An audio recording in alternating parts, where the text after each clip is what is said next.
Hello, I'm Chris DiMartino, a Sales and Applications Engineer at Modelithics. In this shortwaves video, we'll demonstrate the design of an LNA that uses the PMA 5451 Plus wideband MMIC LNA from mini circuits. By using Modelithics models for this device and or passive components, we can optimize the design so that we achieve a lower noise figure than what the device datasheet specifies. Modelithics provides a data-based behavioral model for the PMA 5451 Plus device. Specifically, this model is an S-parameter model with noise. Shown here is the model datasheet. As you can see, the model predicts S parameters from 45 MHz to 20 GHz and also noise parameters from 500 MHz to 8 GHz. Let's now look at a complete LNA circuit design in Keysight ADS that features the PMA 5451 Plus MMIC LNA. This design is based on Minicircuit's recommended application circuit found on the device datasheet. You can see the ADS schematic here. Included, of course, is the PMA 5451 Plus model we've been looking at.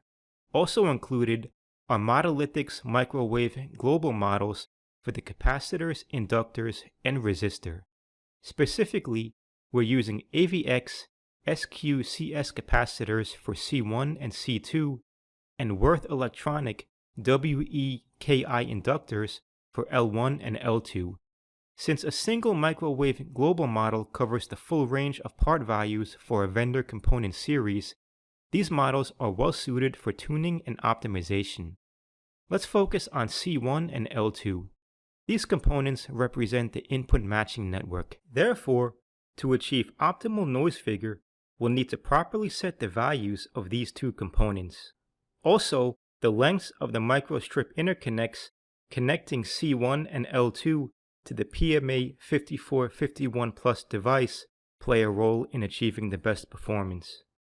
Optimizing the circuit results in values of 2 picofarads for C1 and 27 nanohenries for L2. C2 is equal to 3.6 picofarads, and L1 is equal to 3.3 nanohenries. C2 and L1 are set for good output return loss. Let's compare the simulated results of this LNA with actual measured data. This is a photo of one of the LNAs that was built. Let's first compare the measured S parameters of two different units with the simulated S parameters. The dash traces represent measured data, while the solid traces correspond to the simulated results. We can now see how the measured noise figure of these two LNAs compares with the simulated noise figure. Again, the dash traces represent measured data, while the solid trace represents the simulated results. Note that the noise figure that we've achieved is actually lower than the noise figure specified in the PMA 5451 Plus datasheet.